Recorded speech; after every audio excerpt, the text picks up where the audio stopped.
much for the invitation to come and demo for your club. It's very well appreciated in these difficult times that we're all in. As David approached me the back end of last year, I think, and got in touch, and we've toed and froed and got a date sorted. I think David's been to a couple of my personal IRDs, which that's where David took the information from and give it to his president, and here I am. So today I'm going to show you how I finish turning it, the embellishment, how I cut the textures, and we'll go to that overhead camera. There's also some texturing work on the edge around there. So, and I will be going through all that in a here's what I made earlier format. As you can appreciate, if I was to take this from that block of wood, which is what it starts at, it would take me a lot longer than 90 minutes. So basically, this is what I started with. It's an 8 by 8 by 4 inch thick piece of sycamore. On the lathe now is a piece of the same sycamore. I rough turned this about 12, 13 weeks ago. It's been hollowed out. I put it back onto the lathe just to get it round again, because as we know, they elongate a little bit. So I've returned it, I've rebalanced it. On there, that's completely hollowed out. When I rough turn my pieces, I generally take them to approximately ½ an inch thick throughout. The more consistent you can get your thickness, the less that you get damaged in the drying process. Obviously, thicker wood takes longer to dry than thinner wood. So you can get a bit of stress between the two drying processes. So try and get it pretty even. I also, when I rough turn them, on the end grain only, on the outside, I put white PVA glue, which, as we know, the straws are in this direction. The straws are running that way with the wood. So basically, I block the top and the bottom of the straws to slow down the drying process. It seems to work for me, so I continue to do it. So this has now been roughed out for a second time. It's rounded, and it's approximately 10 mil thick, which is what is 10 mil in your money? Maybe a bit more than ¼ of an inch, I think. So 10 mil. Yes, a little less than ½ an inch, I think. So again, we have, because of the design of the piece, because I like them to fall over to one side like that, there's a little bit more weight in the outer edge that helps it to tip over and keep that way. So what I'm going to do first of all, I'm going to show you all the marking out that we need to do to attain this like turbine effect. Okay, so first of all, sorry, we'll just take you back to that camera. This is a little jig that I use. It's set to the exact center of my lathe, which is 12 inch. So I can turn a 24 inch ball over the bed. So this is 12 inch from the point on the pencil to the base. Now, once I'll put it on there, I'll just pull that tail sock out of it. Even out a bit. So as you can see there, so that's on my lathe bed. Now I use the indexing system because I want 14 flutes on it. So what had happened in the past when I'd used the tool rest, the line didn't keep on exact midline. It wavered a little bit. So I come up with this and basically just come across there. And I'll zoom that back in a bit so you can see. So I'll just move the pin round.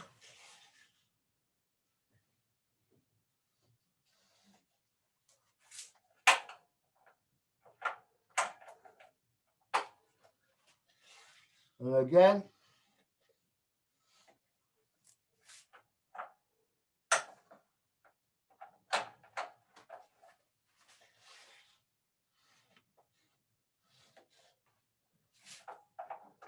But it just keeps it really nice and straight.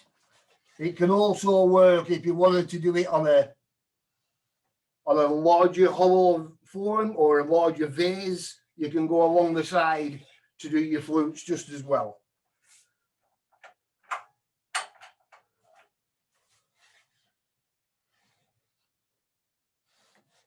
So just one more.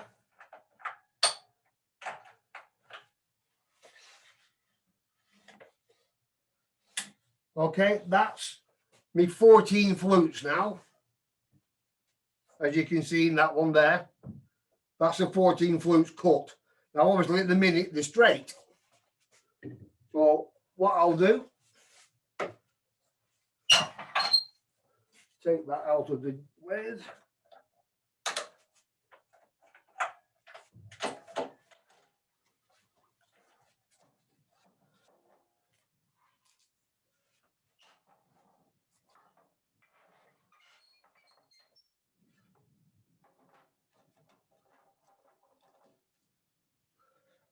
Okay, so on there now I have a little template. But basically we're going to draw a line where we've got them. If you can see on that there. So it comes from the inner edge and it goes back 2 spaces. So I'll show you with a different coloured pen so they can stand out and you can see what we're actually doing. So we're going to start on this one. And there.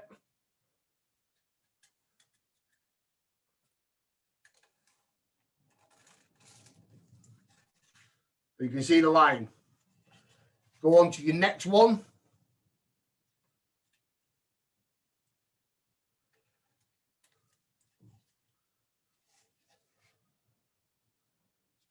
So obviously you have to take this all the way around the piece.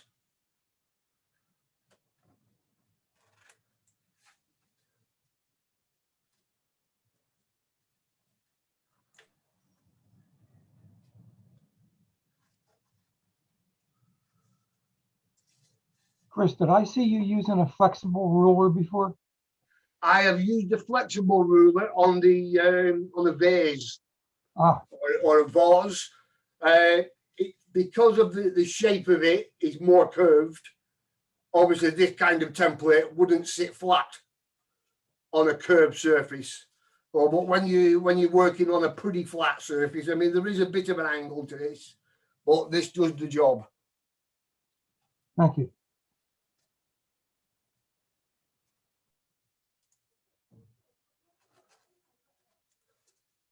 So just keep on going all the way around.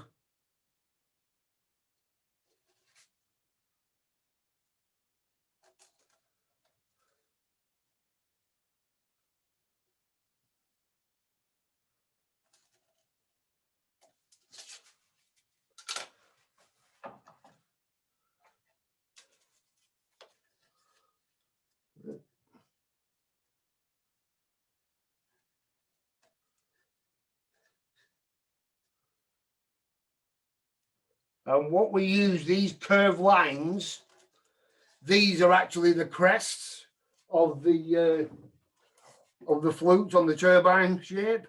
That's the crescent, is those lines that you've drawn. So when we start cutting them in a minute, that's what we keep it to.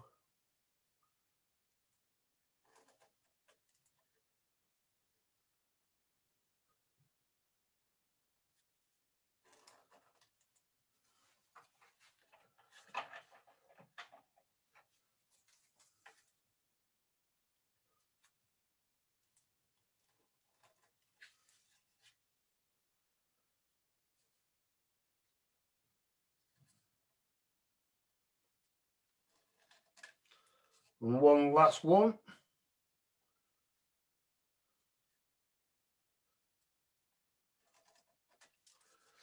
Okay, so you can see the shape on there now. So this is the piece that we're going to cut out along them lines. What I'm going to do, I'm going to cut 2 or 3 of these and then show you how we refine them and take them through to a finished piece on another piece. Now, the piece, one of the tools I use, this is called the die grinder.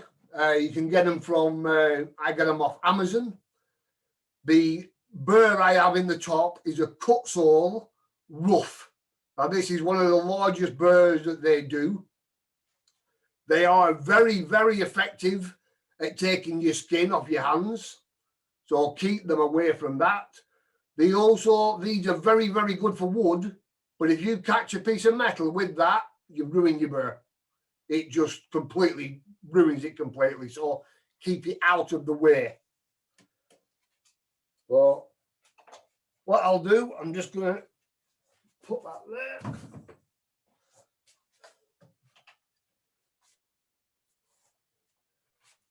I'll bring that camera around a bit. Been a little bit washed out, isn't it? Right. Now for this bit, I'm going to wear a face mask because as you can appreciate, it does throw a lot of dust out. So I'm just going to put this on.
So as you can see, they're a very powerful tool. Just 1 second, my hearing aid just come out. As you can see, they're a very powerful tool. And I'll just lift that up there so you can. So we cut that out. Generally go down about 1/4 of an inch. I know that that's about 10 mil thick in the corner inside here. So in that bit, it's like 10 mil. So I know I'm good there with the wood. So what we'll do, I'll cut one more with this. What I tend to do, there's, as big as these machines are, they really are quite controllable. So I try and bring it in at the start of the cut, make my depth cut there.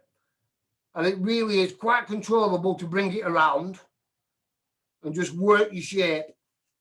And then we're going to go on to another machine where I'll refine the shape of the flute.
Let me get this smaller one.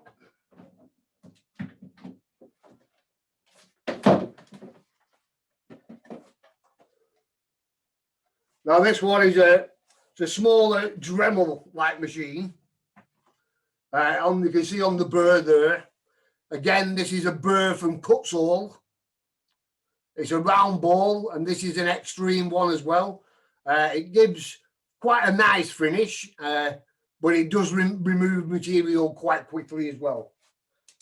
So just let me just get that plugged in.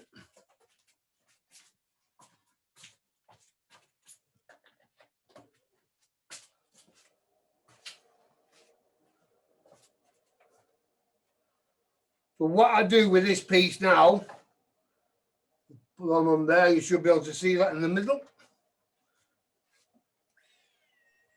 Yeah, Chris, could you talk about your chuck mount system? Sorry? Could you talk about your chuck mount that's sitting on your tool rest bar? Or the, what's holding the piece, Dave? Is that what you're talking about? Yes, sir. Yeah, it's from, and I always forget the name of it. It's, oh, what is it now?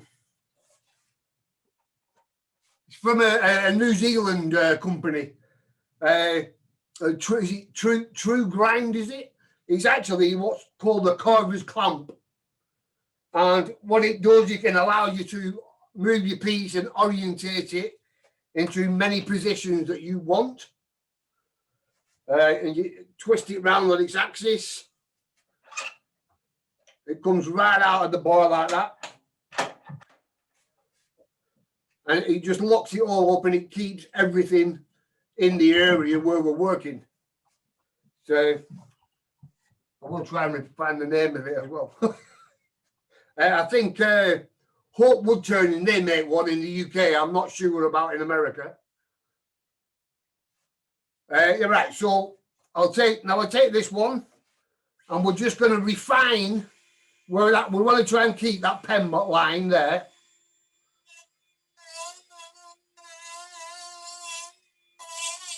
Just refine it around. And as you come up, this is good for now is coming into this entrance here.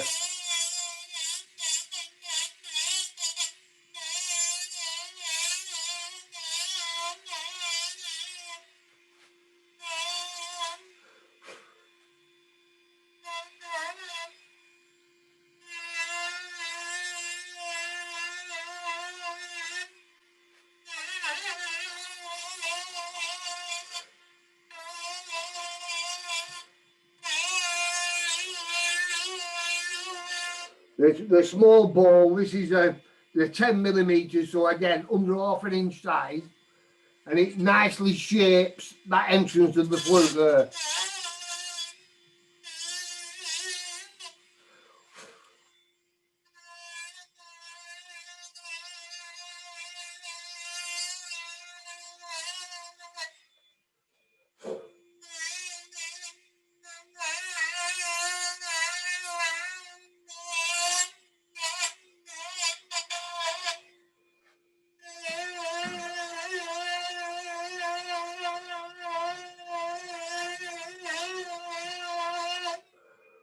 Now, depending on what kind of finish you want on your piece, whether you want it very smooth, preferably I generally like the texture on things. So that depends how far you want to take shaping these flutes to your own preference.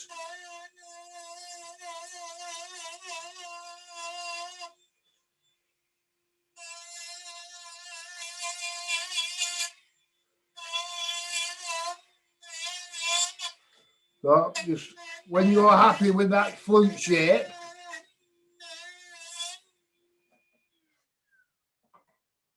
I generally take some 80 grit paper. It's on a small foam block that's got Velcro top and bottom. One side is soft, so it conforms to the shape, and the other side is the blue side is quite a hard foam. And basically just make yourself a little sanding block and you can get rid of that texture and further refine the shape of your flute.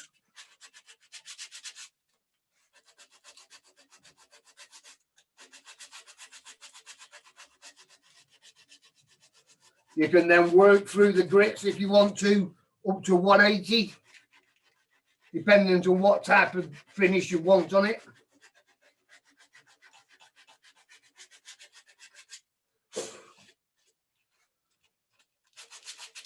So I have it on a smaller piece as well. So I can just fit it just in there like that. And just clean them up.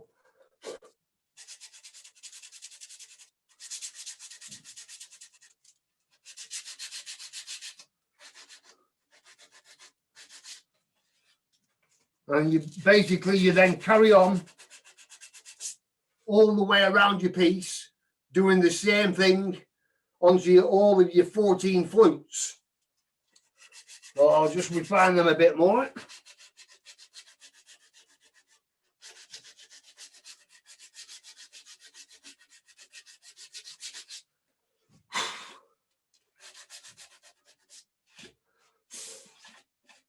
Okay, now what I would, well, let me just move that carving machine out of the way.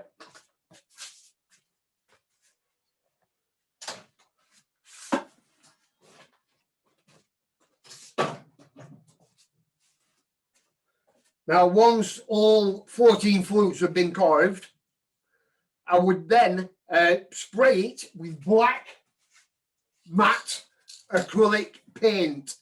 It's a paint and not a lacquer. Now, I'm just going to give this a spray as I've cut all of them. So, basically,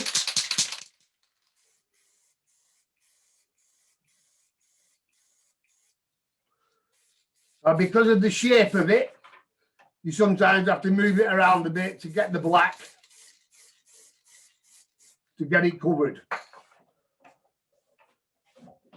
And just you can enjoy the drying process while you go and have a coffee. And I'll get this dried off.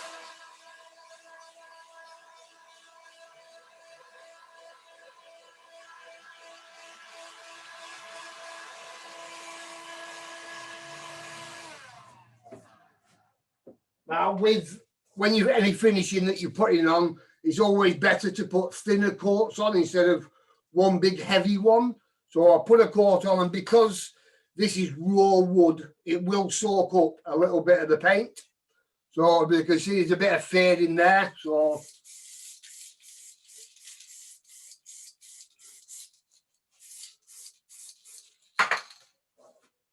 again, I just dry it off.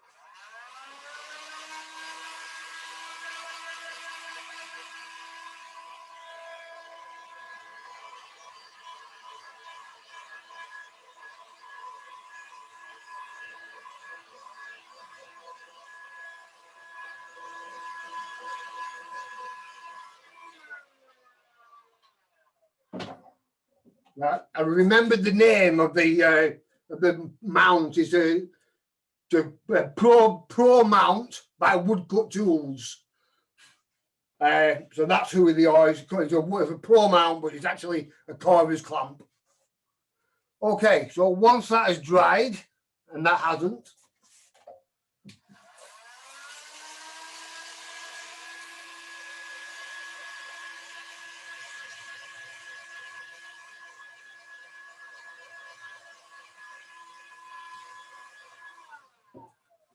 so like I said before, when this would all be done to all of the flutes, so they'd all be at that shape, so they'd all be cut out and all done. Now, another thing what I had now, I had further texture with it's a Dremel engraver. Now, what this is, it's like a reciprocating carver.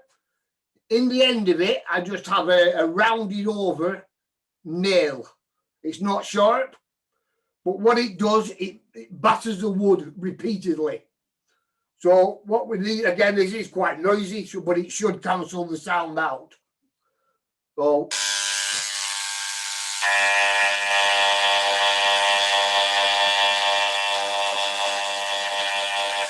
if I go to that one, you might be able to see it a bit better, actually.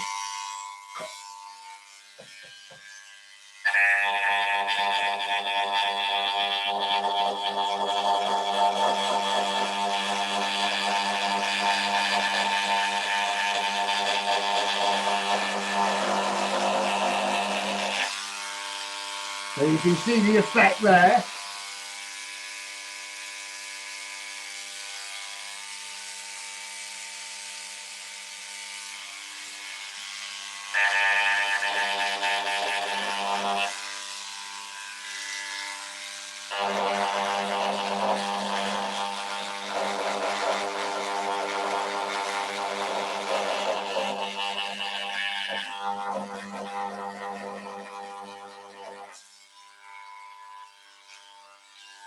Well, that's practically good. And you just keep going over it. We keep going over it. This is what will hold our different colour at the end of the piece. So it literally hammers the surface, and it gives you another texture on the top.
So it's going to be the texture that we're putting in with this that will hold the gilt cream.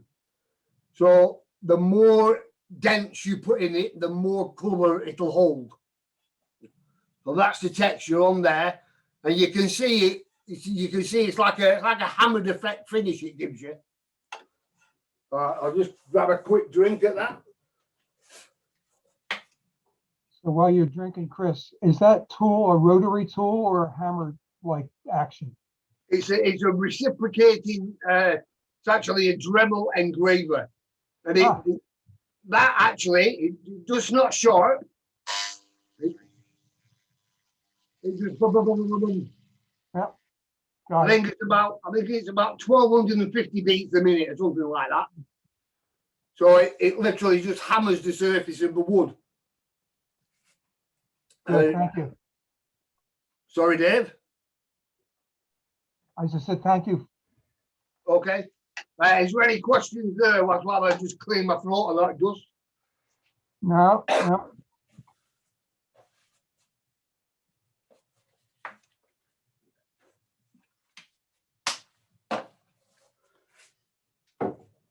Okay. On the edge of it, like I showed you, there's a texture going around the edge there as well. Now, we'll remount this back on the lathe. Well, not that piece. Hey, Chris, do you choose different amounts of flutes depending on the size of the object? I just go with what looks right. Okay. If there's a lot more work, obviously, when the more flutes there are, and I think 14 is enough for this size of piece. Okay. On my indexing, I think it goes 14 24, 48. Now, trying to carve 48 flutes in that really would be quite difficult Right. because of you can draw your lines. Sorry, I'll move that out of the view, haven't I? You can draw your lines from one point to, like, I've gone back to the second line over, but you could take it further over there, which would give you an even bigger sweep. With a spiral. It would come right across the piece. Ooh. Okay.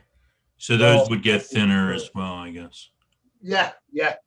Right, and at that point there, like I said, that's a good fat size for my Dremel, which is approximately 10 mil. So that's a nice size for that cut there. Otherwise, we'd be losing it.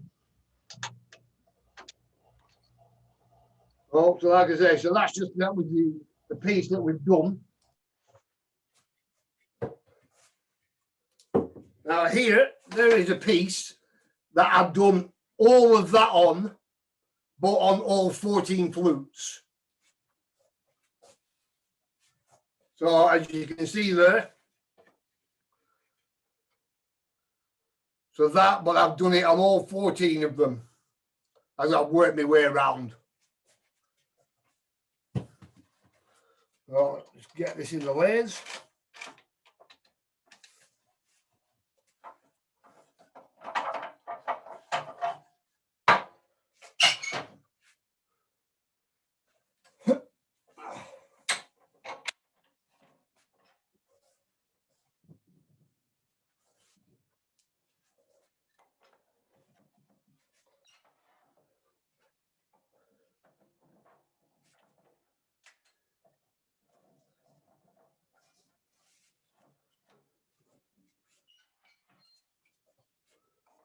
Okay, let me just check that this is running true. Yeah, that's okay.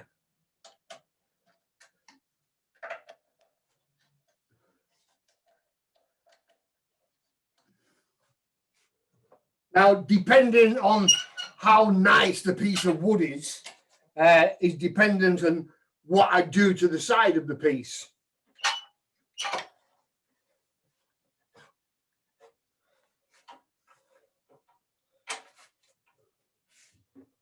So like I say, on that piece there, that's got with the texturing wheel. So that's that's what I'm going to show you, what I do and how I achieve that.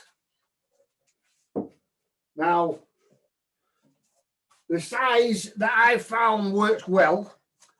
So we've got a basic line at the bottom of the flutes.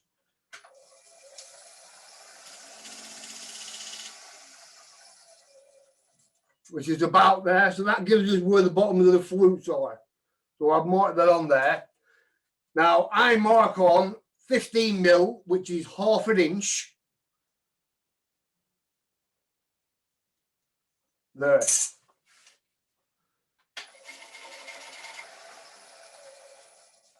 So in there, I'm going to put my texture. Now, these are what I'm using. This one is a Hope wood turning texturing tool. You guys, I don't think you guys can get these at the minute over there, but I know you can get the Sorby one or the Crown texturing tools. And as you can see with the size, I'll zoom that in. I'm going to cut a very shallow cove in there. And that cutter, when at 45 degrees, will fill the little cove that I'm going to fit. I'm going to cut, sorry.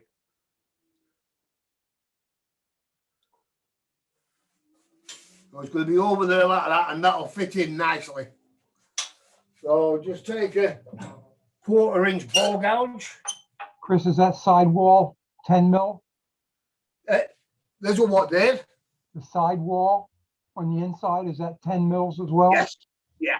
Yeah. We leave that a little bit heavier to help in the flow over. So it's a good safe thickness. Got it.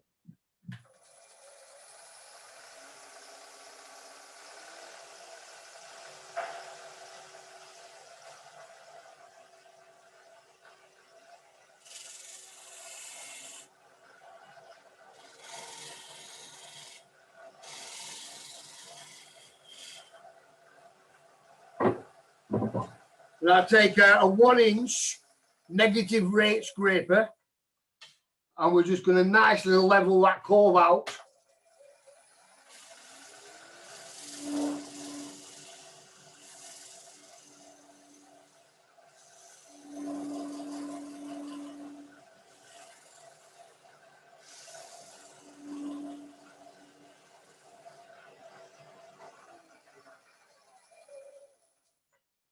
So that's going to just a little bit more on that top line.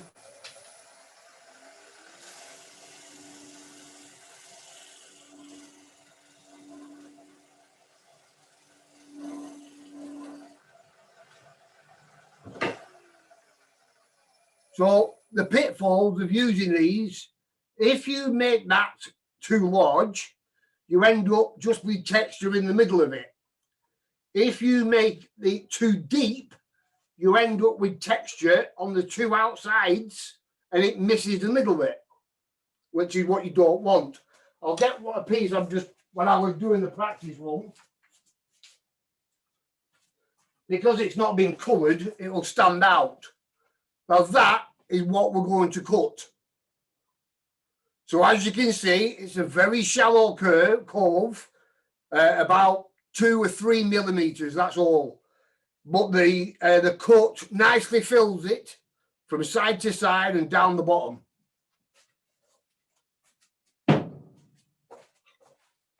So I generally run the lathe at about 400 RPMs. And the time that the cutter is on the wood is approximately 4 seconds. And it does need quite a bit of pressure. Just try and bring that over a bit more. It does need quite a bit of pressure when pushing it. It's hard to say how much pressure is needed until you do it yourself and you'll think, all right, okay, it needs a bit more. Now you can, once you cut it once, you can gently refine the cut and deepen it again if it's not as deep as you want. So we'll do a cut and show you that.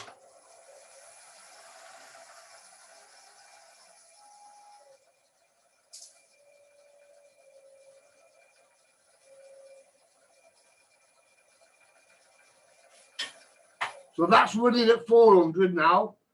And I'm going to put this into the wood at approximately 45 degrees. As you can see, it basically fills that cove.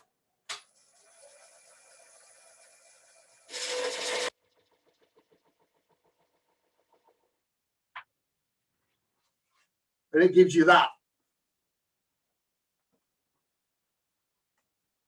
Now, that's all there is to it. Some people do run it faster. Some people run it slower. They leave the tool on there longer. Now, like I say, you can find the cut gently.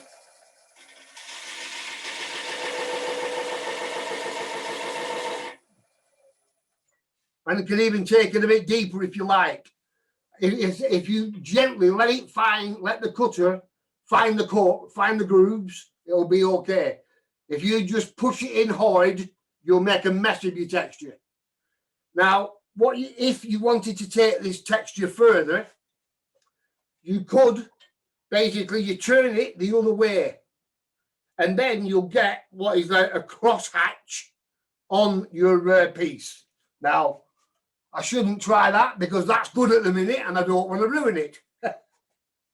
So, but what we could do is, we'll go back to that other one there. There's another texture that we can put in there.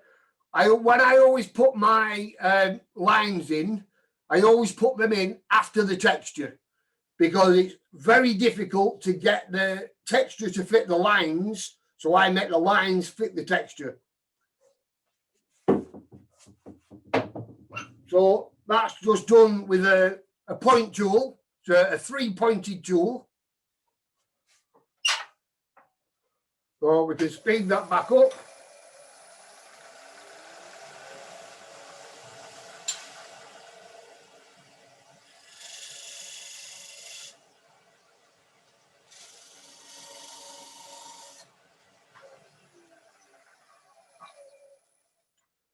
So you put your 2 lines in there.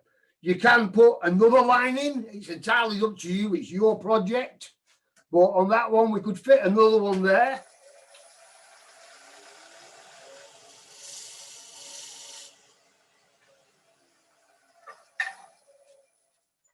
And it just gives it a nice double line there. Now, once you've cut your texture, if there are any little bits, I use these bristle brushes are impregnated with silicon carbide. So as the nylon bristle wears away, it opens up new carbide to cut the little bits off. So you can literally just turn it by hand.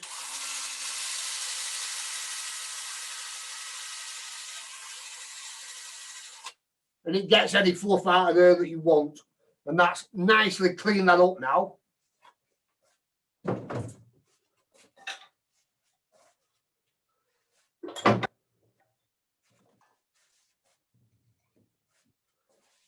Now, on this piece, I'm going to cut, yeah, there's enough in there.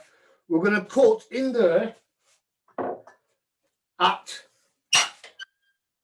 we're going to cut a little square corner, if you will. Probably better to show you than trying.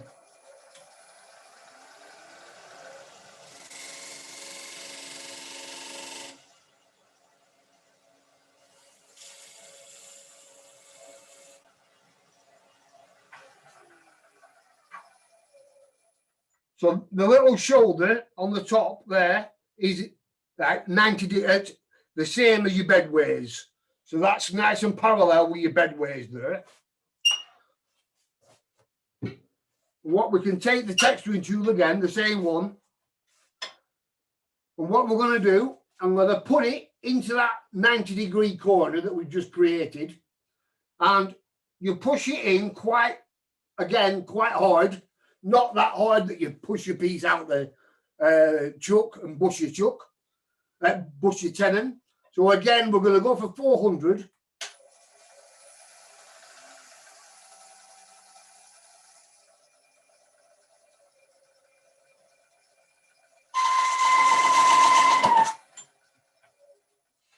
And be careful when it does that on you. It can pull you out of the cut very easily.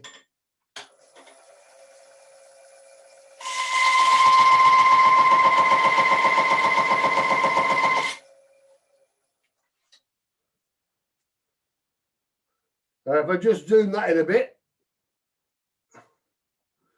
you can see the tiny little indentation that it gives you there. Yeah, we can see it. Say again, Dave? We can see it. Yep. If I'm not explaining anything you don't understand, please ask me. Now, what I do now, I will not zoom it in again. We're going to colour just the top bit quite carefully with the paint again. Now, there's enough material there, like when you do a platter, you colour your border and what have you, and then you take out the centre of your bowl. So I'm using the same principle on here. So I'm going to make this black, but then when we do the final cut on that, it'll take off any overspray. Okay? Just get it nice and warm. When you're spraying it, obviously try and keep it up at this end of your workpiece as much as you can. Or even just grab a piece of that as we go around.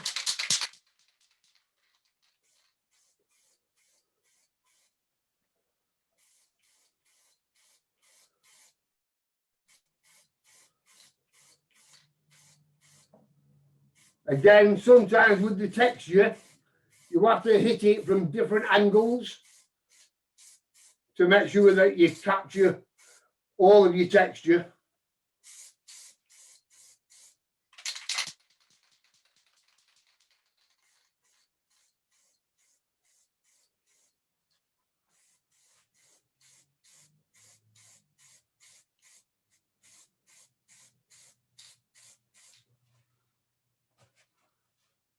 And I think that's got it. Just a little bit of air drying.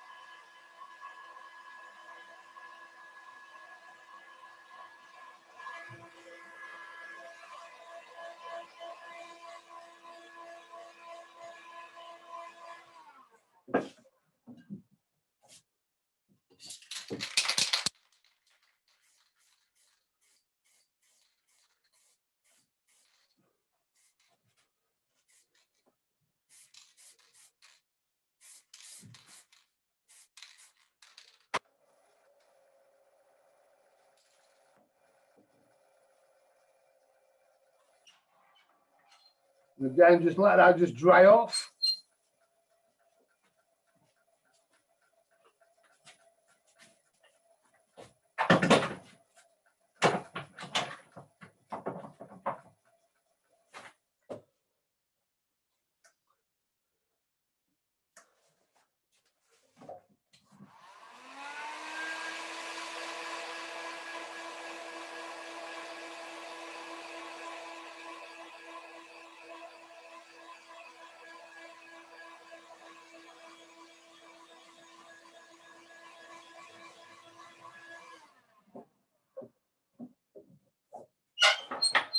Okay, so I'm just going to take that out. Chuck key gun.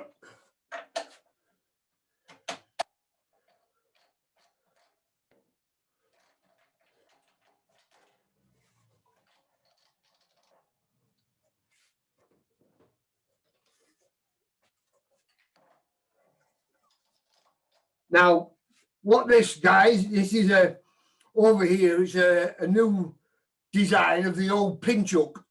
They used to use it for turning natural edge pieces. You basically drill a 1-inch hole into the piece and that just fits in and expands on it so you can turn your tenon on the other end. Now, what I use these for, I've cut and fitted some pieces of hose pipe to the 4 jaws. And what that allows me to do, I can basically fit that over it. And you have to remember when we're going in expansion, so don't go too far and split your piece apart.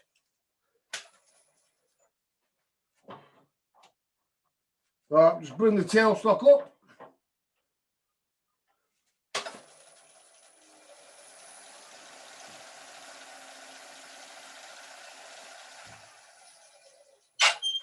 So now I can do a couple of cuts on there to get rid of the overspray and to turn the foot on there, which, as you can see, the shape of that foot, that's the shape of the foot that we're going to cut onto this piece.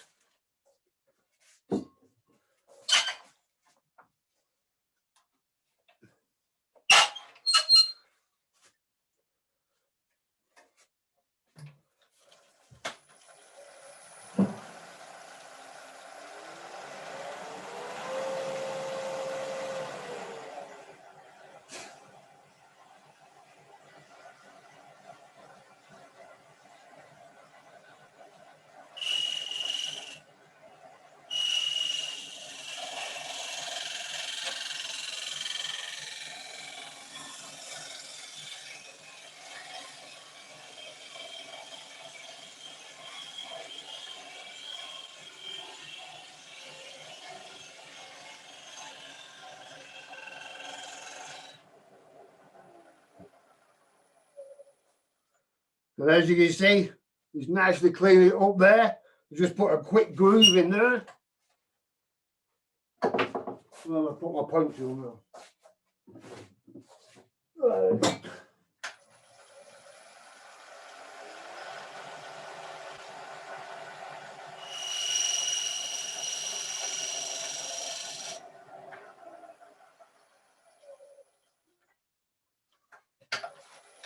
Much more.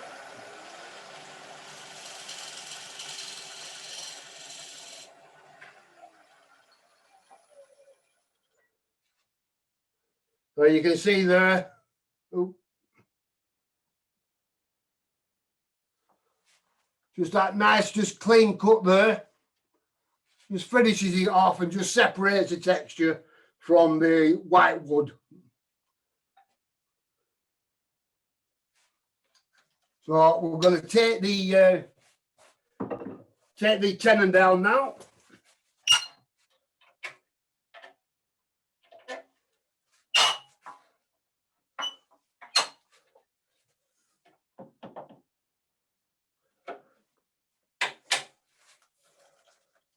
So obviously the thickness is paramount, that you've got the right thickness, because you can have that thing that you run out of wood. So again, we're just going to gently peel this away, because that's not on a extra solid fitting, but enough to turn it.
Always remember to put a hole in your foot, so if your piece does dry or warp, it'll still sit on 3 points.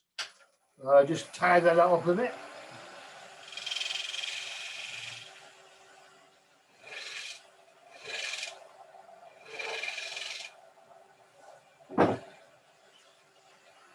Take this out of the way.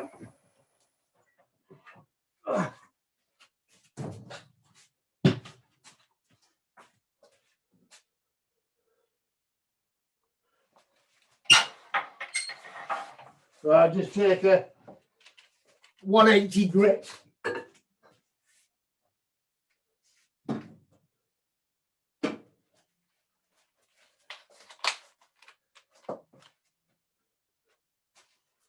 And just quickly just clean that base up.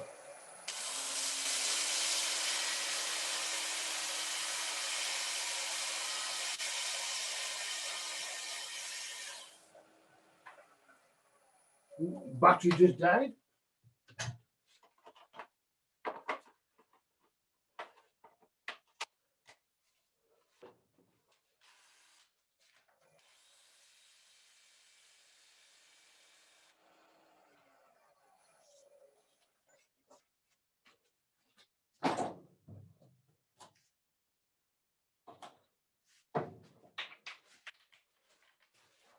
So just quickly just go over that.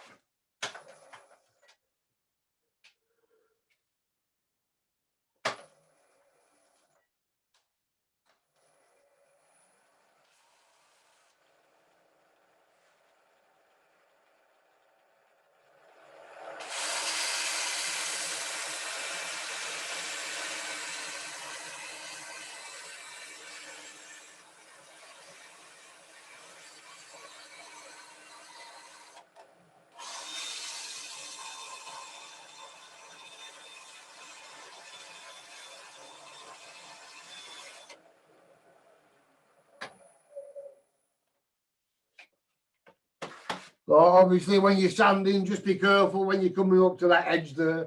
You don't want to ruin it.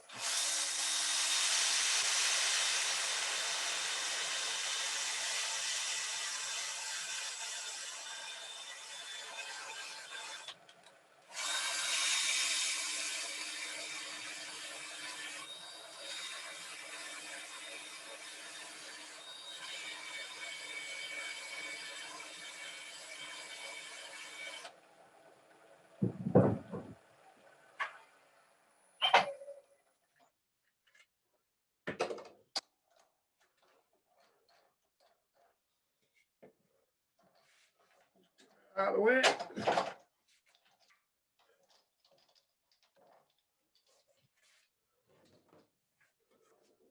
We just give me a little bit of a table on here.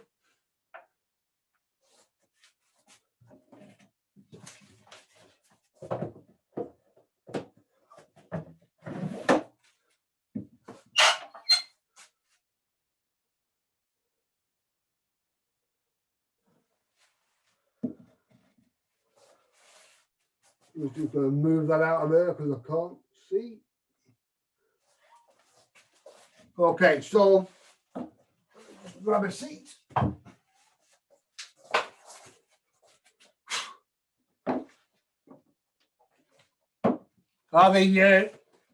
The gilt cream we put on to get it from chestnuts.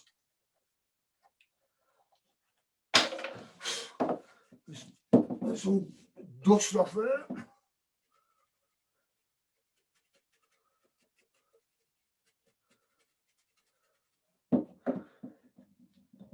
So what I found with the gilt cream, if it dries out a little bit, just put a little oil in there.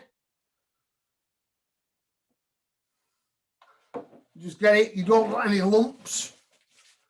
Now, depending on how you want to finish the piece, if you want to put it on the highlights, then you go gentle.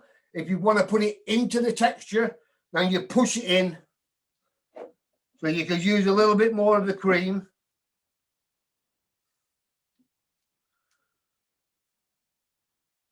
Just get it nice and tacky and nice and thin on your fingers.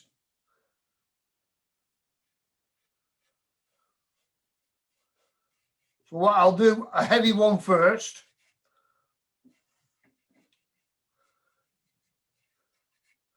On a few of these. And then I could do a light one just to catch the top. Now what, I'm sure you guys have used gilt cream before. So you put it on like that and you basically take your oil finish. This is just simple lemon oil.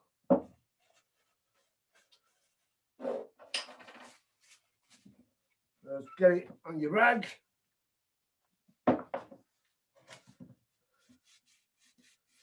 And so you then just take it, rub it quite hard, and it comes off on the higher points and leave the gilt cream in the lower part of the texture.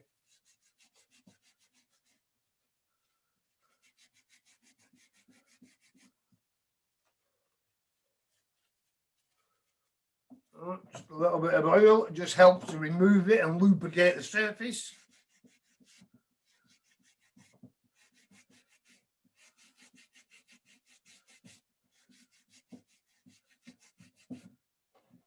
So it will give you that kind of finish. If you just want to highlight your texture, again, this is a very light finish, a very light pressure is required. Again, you take your piece and gently, you just rub it just so it catches your texture. So obviously you want to catch it on your high points, on your ribs, and then into the flutes, but gently. Remember, you don't want to be shoving it into the texture you've created. You just want it on the top. So if I just zoom that in a bit for you, I might be able to see that a bit better. So again, in between your finger and thumb, and gently catching the high points that give it that definition and show you the shape of your piece.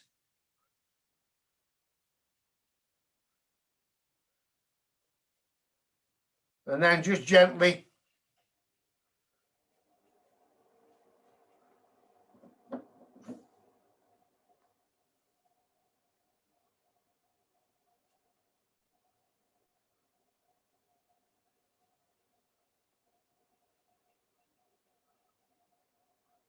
so it gives you a finish like that.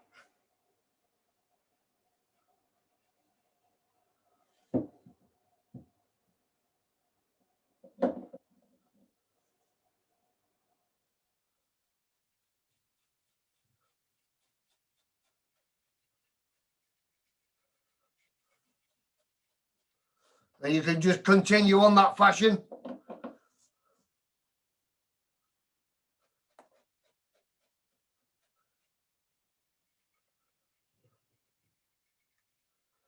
If you wanted to put it into the side texture, you can do, but obviously you run the risk of getting it onto your raw wood there.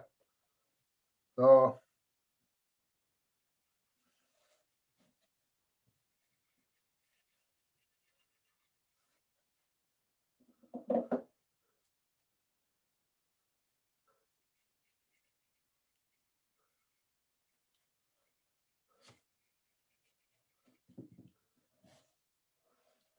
and that's basically how we turn that piece. I've done it a little bit quicker than I thought I was going to do, actually.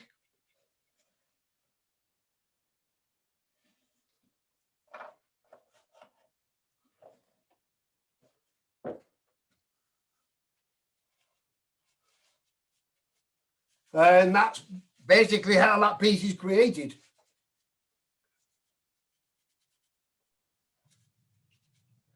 Chris, how do you seal the gilt on? How the what, sorry? Do you use a sealer or a finisher? Yeah, over the top of that, there's the oil. You can't put acrylic spray onto gilt cream. So it's just that where we've rubbed it off with the oil, then that'll give you a fine finish and it'll protect the wood. Where we put the top coat on there, you put a small amount of oil, not a lot, you don't want to take it off, obviously.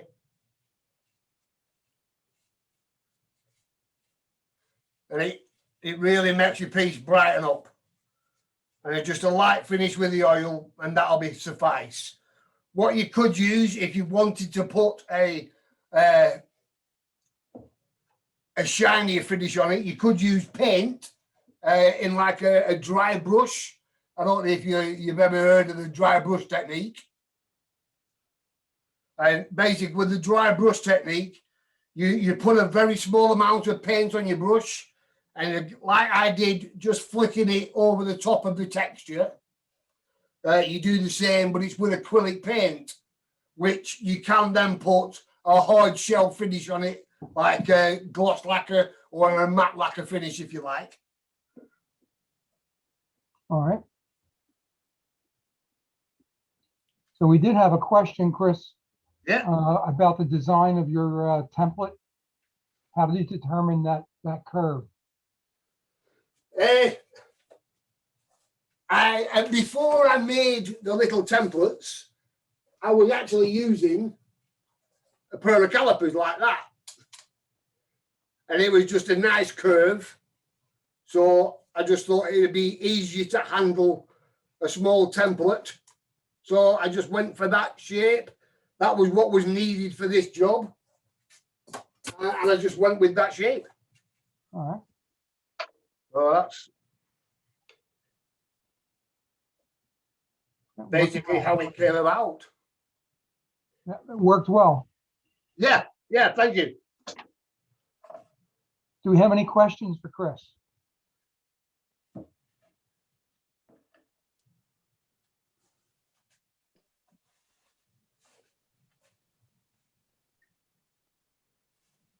Well, Have I explained everything that good that nobody's got any questions?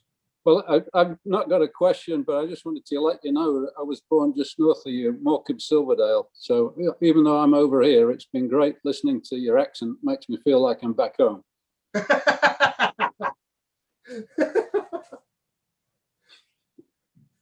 So you was the only guy that could understand me then? Oh, I can certainly. No, there's another Brit over here. I'm John Dayton. I'm originally from Essex and then in the Lake District before moving over here 25 years ago. Oh, wow, okay. But yeah, if there's any questions, then I've lost the top to the oil now. Chris, sometimes you add color to that top piece. What do you say, the colour? Sometimes you add color. You have a really light brush technique. Yeah, I can. In fact, this I'll move that piece over there.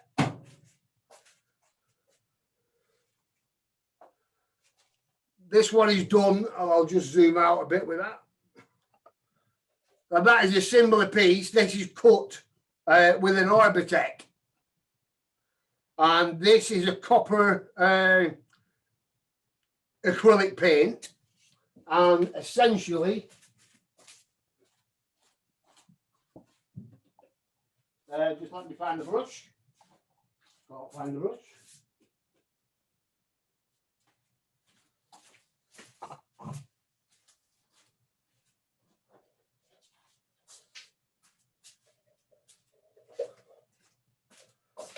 And these are the acrylics that I use.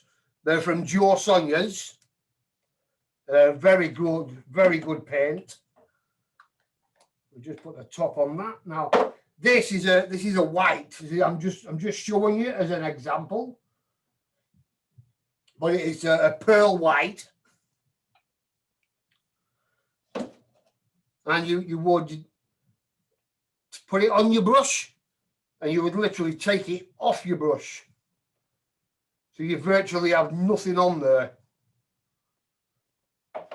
And then you would take it across your texture at a 90-degree angle, and the brush is quite flat, like that, if you will. And just start to add just a little bit like that. And it's always easier to add paint than it is to try and take it away. So we would do another light drop crossing, and the texture starts to pop. Again, you keep the brush at 90 degrees to your work. If you was to go in line with your texture, you would fill in your texture. So you come across either at 45 like that, or at a full 90. And again, a little bit more on, take it off.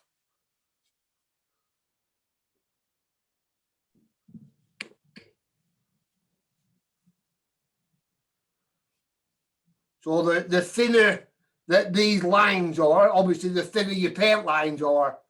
So it's entirely up to you how you want to do it, and how much paint you want to put on there.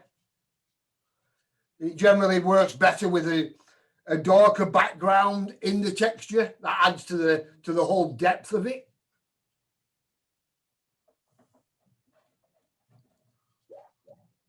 So you would just continue around in that. I hope that answers your question. Yes, brilliant. Thank you. Do you have you ever added color to the spiral piece that you showed us today? No, not as yet. No, I will be doing in the future. I've got quite a few of those pieces, but no, the colour could add quite a lot of potential to it for even more. I mean, I do like the turbine effect of the flutes. And of the two finishes on there, I prefer the highlight in the tops as opposed to rubbing it into the texture. That's the one I prefer around there. Yeah, I do too. I like when the tops are highlighted. It's hard to see it in the valleys. I mean, what you can do with the texture on the outside here, you can work it the other way. You could black it like that, and then heavily put some paint on before you obviously do this piece. And then if you wipe off the excess paint, it leaves the paint inside the texture, just like it would with a wax, like a verdigris wax. And you could that'll put the colour inside the texture. But I say you've just got to be careful not to contaminate your wood over here. So you would do that obviously before you take your last cut.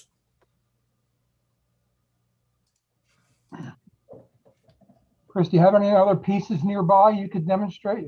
Hold up for us. Any pieces? Yeah. Yeah.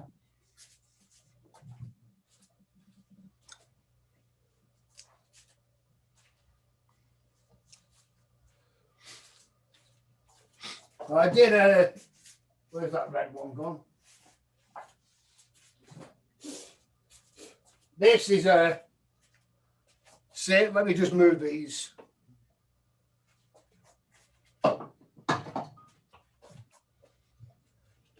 This was a similar piece that I did. And that's it in a different colour. Ah, You can see with the different types of texture on that. They were both cut the same way, but that's been, so that one is done with a dry brush technique, and you have a very slow gradient of the colours from black through to white in the blue spectrum. Yep. Just with the, you can see the little lightning lines coming across where as you've cut the piece. Or there is that one, which is a very heavy texture. And then I've coloured that with a red acrylic paint. And then basically with a piece of paper in the black and gently put that around the surface and again around the highlights. And that's finished in a semi-gloss. But again, I like it's the organicness of the piece that I like, and you can just put it down and it finds its own balance. Sort of like us human beings, I suppose. That's why I don't like doing things that are like come out of a factory. I much prefer something that is very tactile and a touchy-feely type of thing to it.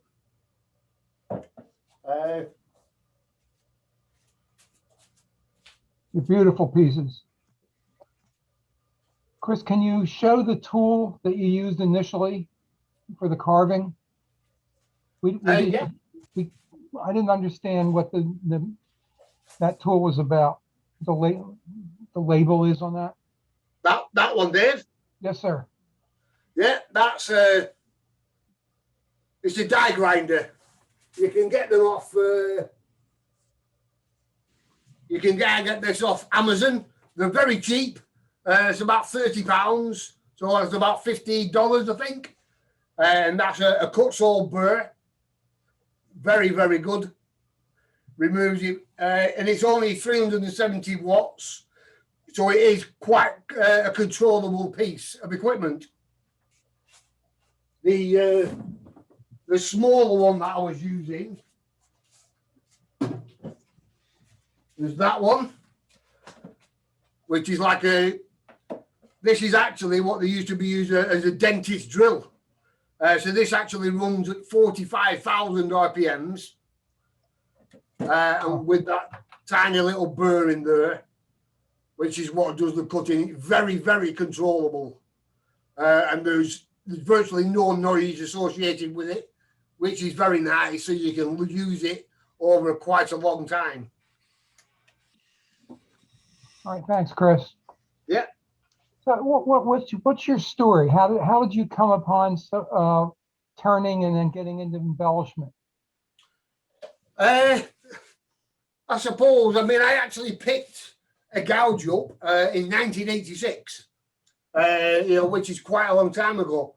But then life, as it does, it gets in the way. So that was like one ex-wife back. So that sort of put the paid to. Oh, thank you, John. That put paid to my wood turning into the late 80s, and I think it was about 2003. I went and got a lathe again and started building up, and that's how I got back into it, really. Just before the last part of 2019, I had a condition of my ears, which is something called tinnitus. And I got an infection in my ears, which caused me to go completely deaf. And so basically I had to give up my daytime job, which was, I've been a taxi driver for 24 years. So I couldn't communicate with people. So I just couldn't do the job any longer. So it was at that time that I decided to pursue this goal. and my hearing come back a little bit. So unfortunately, I've been left completely deaf in my right ear, and I've got a little bit of hearing in my left ear, but it can be quite challenging at times. Well, thank you. Yeah, Got some beautiful work as a result of that disability. yeah. Thank you very much, Dave. It's not the tinnitus. I don't know if anybody suffers from tinnitus, but it is not a nice thing at all. What'd you say? I can't hear you. I got ringing in my ears. Tinnitus. I got you. Oh yeah, oh, and I missed the joke. I do apologise. That's okay. Is there any other questions we have for Chris? Anyone? Um, Does everybody understand what I've done? Chris, I've been looking in your gallery, and you have some beautiful work. Yeah, thank you. Can you talk about the ones where you have the concentric circles on the top? Is that more like a platter that you do? The concentric circle. Could you possibly share your screen, Scott, so I can Yeah, see which one you're talking about? I will. Hang on one second.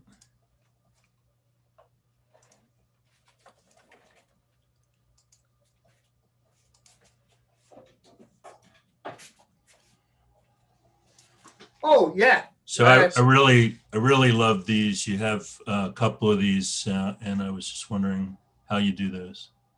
If you just give me one moment, I'll Sure. I'll just get that piece.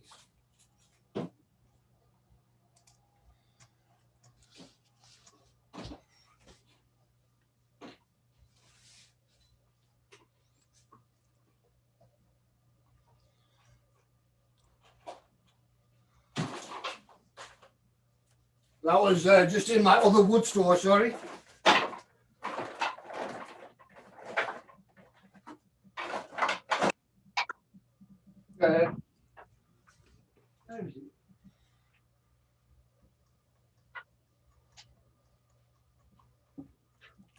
This, I'll go on to that overhead camera.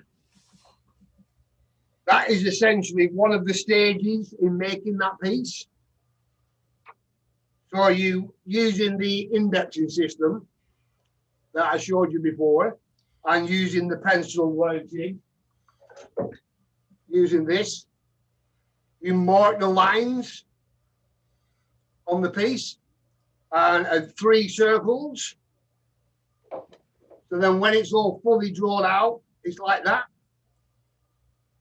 Now, those lines are just cut with the point tool. And Okay. but the vertical lines, I use a pyrograph machine. Okay, so that's pyrography. Yeah, just that bit there. But then, like the engraver, that's what gives you the texture on each individual piece. Okay, So then you add the bit of either gilt cream or the acrylic paint, again, just over the surface to catch the tops of the bit. so this is a nice piece for us to start with because there's no hollowing. Yeah, yeah, absolutely, yeah. Yeah, it's a very, I don't know where the piece, what I've done with the piece now. You get so many pieces.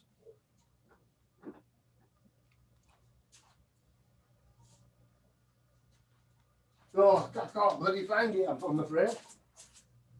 Well, yeah, that's basically the same way, and each one is a little bit of something different on it, and you just catch it with the paint, and then you just hollow out the center. So what kind of paint, is there a brand that you use? I use the silvers. What I use is this one, the Joe Sonia Chroma artistic paints, and this is a matte floor. They are quite expensive, but I've been using these for about 3 years now. They're oil paints? No, they're acrylic. Acrylic, okay. And the finish,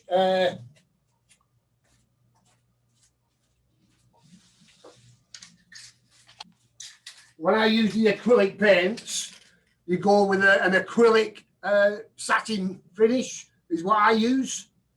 So there's no contamination between the different finishes. It's all acrylic, so it's all good to go, really. And that's just like a clear coat? Yes, yeah. Okay. You can chestnut. I think the is it Jeff at the Walnut Log in Missouri. I think he stocks some of the chestnut brands, and they do a gloss and they do a satin. Now on Amazon, I think it's Amazon, I can get a completely matte finish, which you can just use as like a sealer. Okay, so if you wanted to separate your colors or something like that, you would use the And how matte. do you mean separate them, Scott? If you were using the matte finish in between colors or something like that. Well, no, you wouldn't. You put your colours on that you wanted, and then you finish at the end. Okay. So I It's, noticed most of your pieces have some shine, so they're the satin. Yeah, Okay. I mean, there's that piece that I did the other week, and that is how I cut the flutes in it, and then there's cross texture as well. But on the top, that's done with the micromotor, the little Dremel-like machine, which produces a piece like that. Okay. And this is that's the satin, like a semi-gloss. So that's black matte acrylic paint, and then you can just about make out the red on all the ribs of it. And again, it's a very, very nice piece to hold. I understand that with acrylics, it's good. You've no cross contamination. Very nice.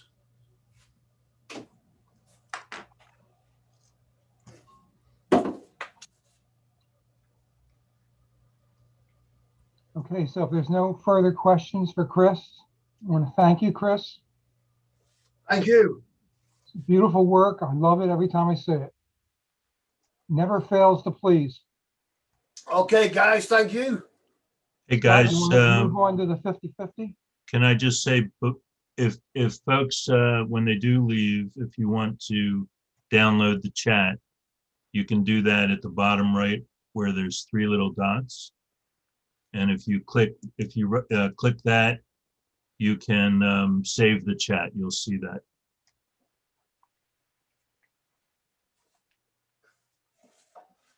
Yeah, well, you certainly been quiet, guys, that's for sure.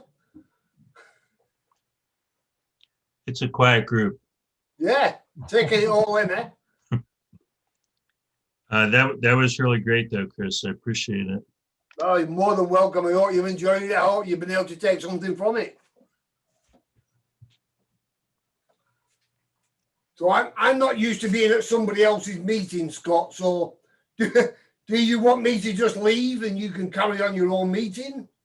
We're just going to do a 50/50 now, Chris, but if you'd like to go, that would be fine. No, I'm No reason. absolutely fine. No I just wanted to say, I actually was near you once, so I didn't live over in the UK, but I was heading down from Glasgow to Halifax. Okay, So yeah. we went probably right by your area, and we went to Hadrian's Wall. Yeah. And we saw a great concert in Halifax. Cool. That was I'm actually half Scottish. My father's from just outside Edinburgh, a little place called Kirkcaldy. Okay. So I used to go up there quite often, and I have a friend up there now who I get a lot of my wood from. A lot of the big size pieces I like to use myself. So I'm up the road, as we say over here, quite a lot. Okay. And we've in where is it? In Harrogate, hopefully, there's a big woodworking show that won't be cancelled this year. Okay. And that's not very far from Halifax. Yeah. We So were at that's a the great Victoria place. Theater for Kate Rusby. If you know The her. who? Kate who? Kate Kate. Bush. Kate Rusby, Okay, great singer. nice. But yeah, seeing Hadrian's Wall was always something I wanted to do. Yeah, it's, And luckily we were in the middle of the country there and got to see it. So. these some parts of Edinburgh are absolutely fantastic. Yeah, definitely.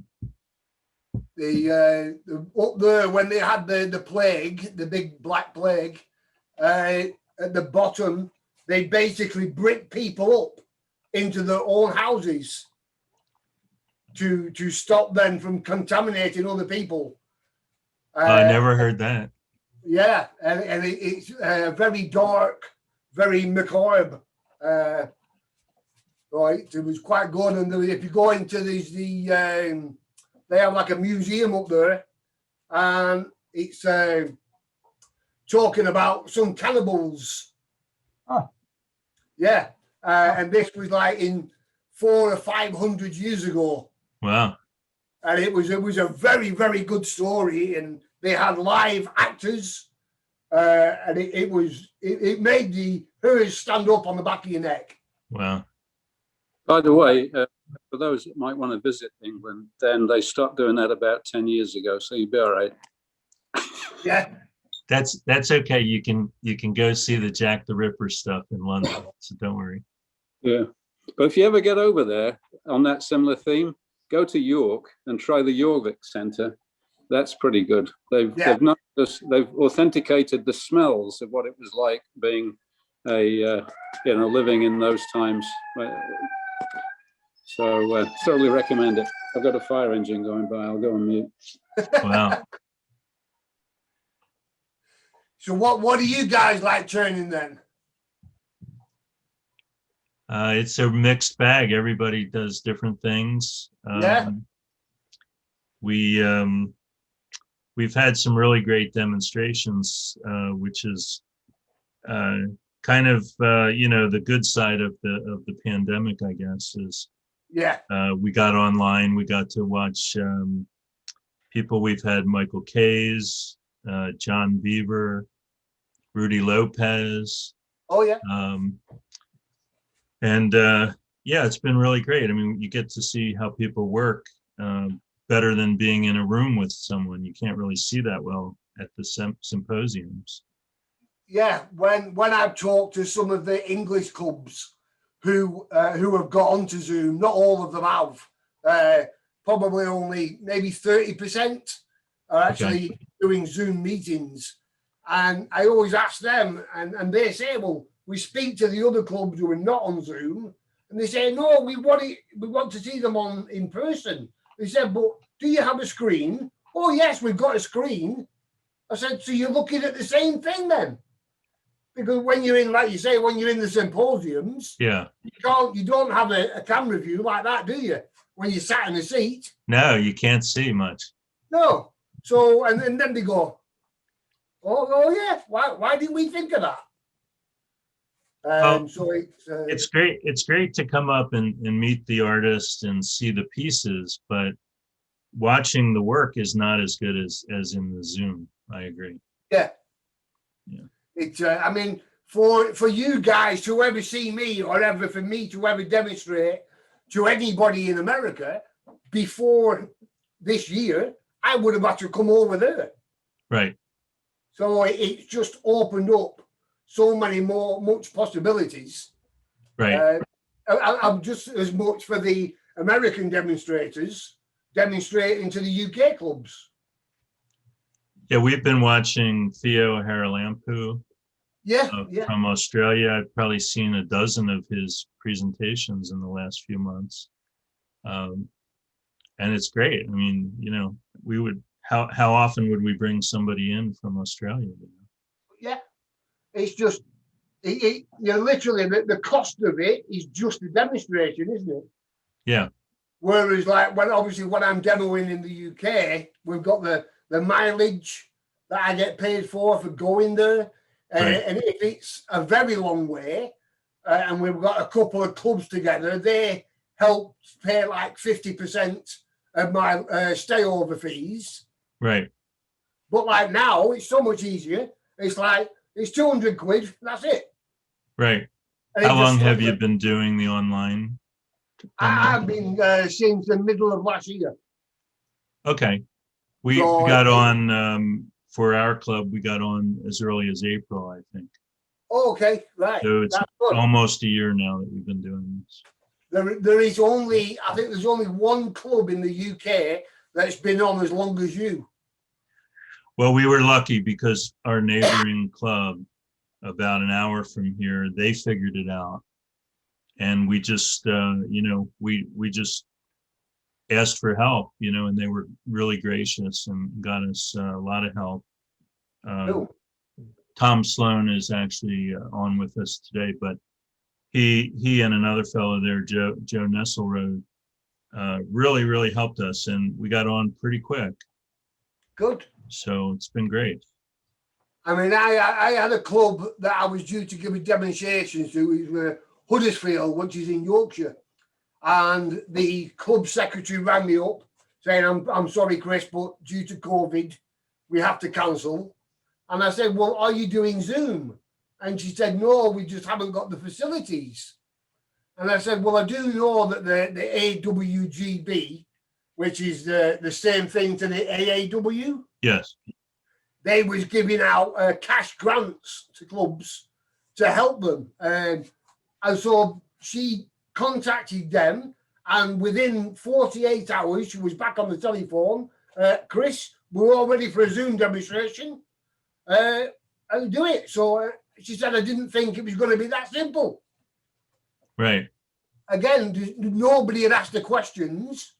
So until somebody asks, and then they find out there's help available. Yeah, it's been great. Yeah, definitely. Yeah, It's I good. joined the AWGB. They meet twice a week, and amazing the topics and the conversations that go on. They just can't spell right and they pronounce words differently, but yeah, it's okay. I think, though, Jeffrey, I think the only word that you spell that I understand is humor, which you put on all of your food posts. Yummo. Yeah. That's Yeah. Thank you. two nations separated by a common language. I think that David Potts, he seems to have a fantastic workshop behind him. You're on mute, Dave.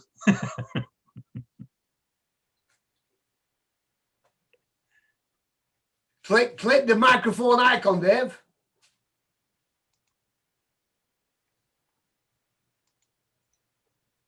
Your space bar will do it too. Yeah. Yeah, I wasn't on screen just then. I was fixing something else. The background's all fake. So, And I thought that every guy in America had like a 60 by 40 workshop. So would we. Yeah. That's a thing too, is a lot of people in UK, basically have like a garden shed, a small workshop. So, you really have to learn how to, organize stuff. Yeah. You see a lot of shops that we have. Yep. I am quite lucky. Mine is 20, 30. He's 30 feet long by about 18 feet wide. That's good. So it's not too bad. And just like the other side of that wall is my house. Oh, that's good for me. I don't have any traveling time. That's brilliant. Is that a flag behind you, Stephen? No, it's a background. Oh, another false one. My son's in the Air Force. Oh, okay. Oh, right. Okay, cool. Nice. Fantastic. So it's dinner time for you guys, isn't it? Not quite. No, not yet. Right. It's, Chris, it's nearly beer time for me. Well, it's anytime. Well, Yeah, Right, I'm David's virtually trying to- retired now, so Right. I Do you want to change, thank you for a really nice demonstration, Chris. thank you, Very Stephen. That's learned very a much lot. appreciated. Thank you. yeah, thanks very much. Nice Have work, you Chris. have you Thanks. guys ever seen anything like this before? No. I haven't. And very well explained. Did a great job, Chris. As Nice one, usual. Jeff. Good to see you again, man. Yep. Right, if that's everybody done, I'll get out of your faces, Scott. Chris, thank you very much. We'll let you go. Thank you very much. Enjoy your We'll night. do, Thank you. our 50-50. Thanks, Chris.